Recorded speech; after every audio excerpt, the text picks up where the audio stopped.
Welcome to Timeless Learning, the channel where we teach in-demand tech skills that never go out of style. Before we jump in, make sure you like, subscribe, and turn on notifications, so you'll always catch our next big lesson on data, tech, and the future of work. Hello everybody, in this lesson, we're going to be taking a look at triggers and events. A trigger is a block of code that executes automatically when an event takes place on a specific table. For example, let's take a look at these two tables. Now, when a new employee is hired, they're put into this table with their salary information and everything, but sometimes people forget or don't add their information, like, who, right here. They're not put into this demographics table, and we want to change that because we want to have everybody in here. So when somebody is put into this salary table, we want it to automatically update with the employee ID, first name and last name, into this table right here for the employee ID, first name and last name. So we're going to write a trigger when data is updated into the salary. It's going to also update the employee demographics for us. Now let's go right down here, and we're going to take a look at how we can do that. Now, if you watched the last lesson on stored procedures, we'll do a lot of the same writing style or same formatting for triggers and events. So what we're going to start with is the delimiter. We're just going to do that right off the bat before we get into anything. And we're going to change it to the $. Now, the delimiter, again, in case we have multiple lines of code, which we're going to have. If we have multiple lines of code when we're creating this trigger, this delimiter is going to help us have multiple queries within our create trigger statement. So this is really important. We'll just start out by doing that. Now, let's create our trigger, and we do need to name this. So we'll say employee underscore insert, and we'll just call it like that. Did I spell that right? Yeah, employee insert. So we have our create trigger. We've named it. Now we need to specify what event needs to take place in order for this to be triggered. So we're going to say after an insert, and I need to spell insert right, after an insert on, and we'll do the employee underscore salary table. So after we insert onto the employee salary table, down below we're going to write what's actually going to happen. Now we're writing after because we're doing it where when new information is put on the salary table, it's automatically updated into the demographics table. But you could also do before, which means if data is deleted from the employee salary table, something could happen. But we're not doing any deleting or any updating. We're doing insertion. So we're going to say after an insert on. Now the next part that we need to write is for each row. Now this for each row means that the trigger is going to get activated for each row that is inserted. So if we had an insert statement that inserted 4 different people who were just hired, that means this trigger is going to be activated 4 times. Now, some SQL databases, like Microsoft SQL Server, have things like batch triggers or table level triggers that'll only trigger once for all 4 of them. And in my opinion, those are really, really nice. I've used those. I like them. The way that MySQL has it right here is not the most optimal way to do it, unfortunately, but we don't have access to the batch level or the table level triggers at this time. So this is really just the setup for what we're about to write. So after it's inserted on the employee salary table for each row, what is going to happen? We're going to go down here and we're going to say begin, and we'll have end. Now, the code that we're going to write here is what's going to happen after this event takes place. So what we're going to do is we want to take from this table, let's bring this back up real quick. When we insert a new person, we want to take the employee ID, the first name, and the last name, and automatically put it into the demographics table. So we want to say insert, and let me do tab, insert into. We're going to insert into the employee underscore demographics table. And we're not taking everything, so let's actually specify what columns we're doing. We're doing employee underscore ID, first underscore name, and then the last underscore name. Now we need to specify what the values are. Now, from the employee salary table, we're taking employee ID, first name, and last name, but we don't want to take all of them, right? We don't want to take every single employee ID, every single first name, every single last name. We only want to take the new values that were just inserted. Well, lucky for us, there is something that we have for this. So let's do values, new parenthesis. we have something called new. Now, new is going to say we're only taking the new rows that were inserted. There's also an old, like this, where it takes rows that were deleted or updated, but of course for us, we're going to be using new. So we'll say new dot employee underscore ID, new dot first underscore name, and then new dot last underscore name. And we'll close that. Then we'll come down here and we'll do our delimiter, and we'll change this as well. We'll say delimiter back to a semicolon. Now we're getting this error because we need this right here. So let's recap what we've created, then we'll actually create it and try it out. So we're creating our trigger called employee insert. After a row is inserted into the employee salary table, for each row, here's what's going to happen. We are going to insert into the employee demographics table the employee ID, the first name, and the last name. Those are the columns that we're going to insert into. Then we're taking the values new.employee ID, new.first name, and new.last name. Now, MySQL understands that when we say new, we're talking about the event that takes place. This is the data that's being inserted. It just knows that. So let's go ahead and create it. We're going to run this, and it should work. Let's pull this up. It says create trigger, so that worked. Now, the thing about triggers that's unfortunate is it doesn't have its own little section under here, right? But it does have under the employee salary.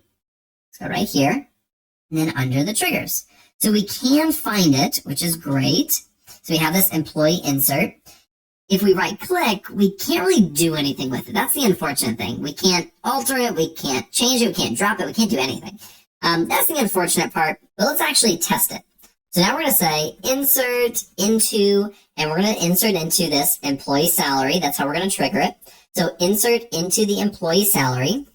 And then we'll do employee underscore ID. These are all the columns. The first underscore name, last underscore name, occupation. Bear with me for a second. Then we have salary, and then department underscore ID. So this is what we're inserting into. Now we have to do our values. Now this should be shorter, hopefully. We'll do 13. We'll call him Jean-Ralphio. There we go. Last name is Saperstein. Just like that, and not actually just like that. That's not spelled right. So we have Saperstein. His occupation is entertainment 720 CEO. How much is he making? Let's say $1 million. Is that $1 million? $1 million. He's making $1 million, and he's really not part of any department, so we're just going to have no.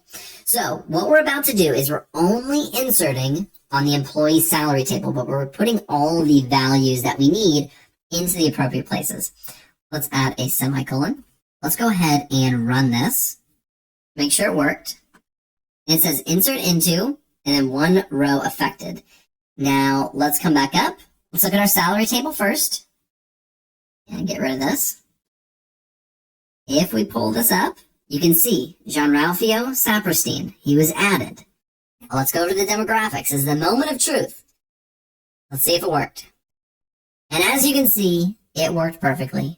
We have Jean-Ralphio Saperstein. Now, they do need to come back and fill in this information, but it's already in here kind of queuing them up saying, hey, we need this person's age, gender, birth date, all that other information. So that is how we can create a trigger based off of a specific table. And then when it happens, it just automatically does it for us. We don't have to really think about it. We just know that we've created a trigger, and we can actually go and insert data on that table. And that trigger is going to work. It's going to do what it's supposed to do. And that's really, really helpful in the real world when you're working with a ton of tables. A ton of things need to be automatically done, and you don't want to have to manually do this. So having these triggers can save you a ton of time. Now let's scroll down, and we're going to take a look at events. Now, event is kind of similar to a trigger. A trigger happens when an event takes place, whereas an event takes place when it's scheduled. So this is more of a scheduled automator rather than a trigger that happens when an event takes place. These can be fantastic for a lot of things, like when you're importing data, you can pull data from a specific file path on a schedule. You can build reports that are exported to a file on a schedule. You can do it daily, weekly, monthly, yearly, really whatever you'd like. It's just super helpful for automation in general. Now let's say the Pawnee Council comes up with some new legislation.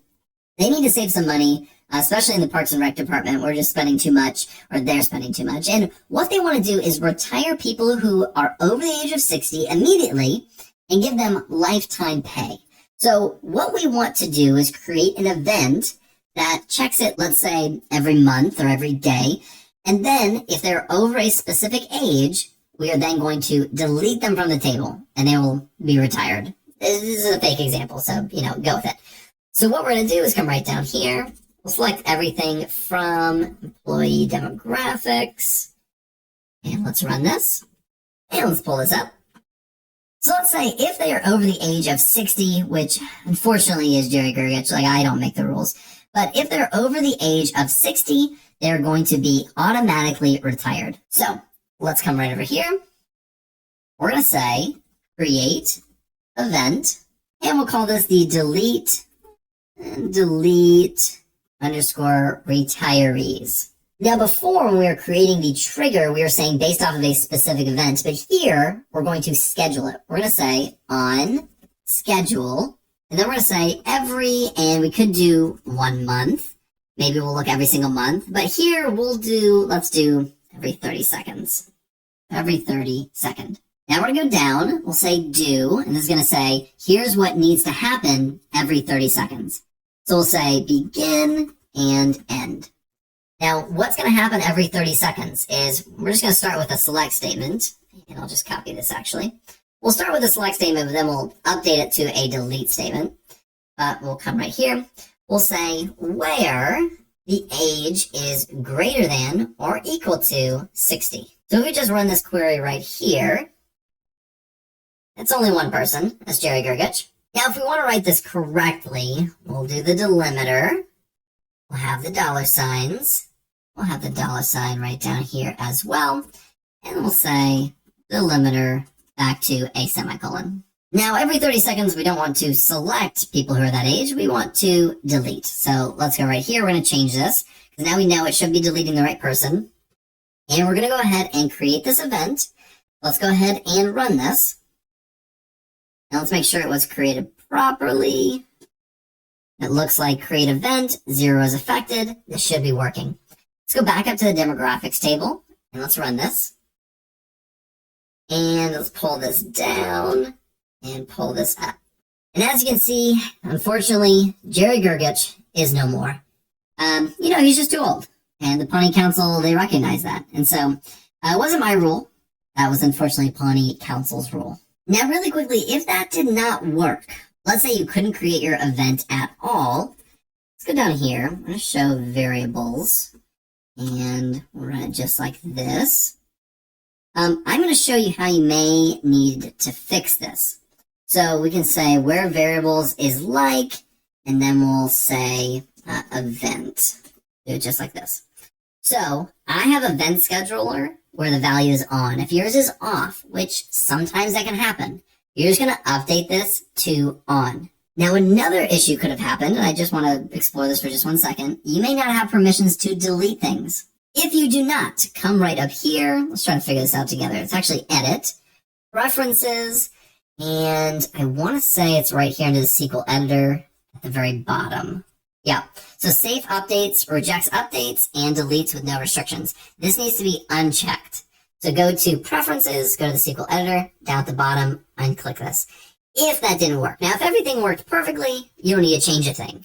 But if it didn't, I just wanted to work through, some troubleshooting that you may just have to Google or ChatGPT or something to try to figure out. So that is how we can create an event in MySQL to run on a schedule. Now, typically you wouldn't do it on every 30 seconds. You would do something like every 1 month or every 1 year or, a longer time frame, but you get the picture of what we're trying to do. So that is how we create triggers and events, and this is also the end of the Advanced MySQL series.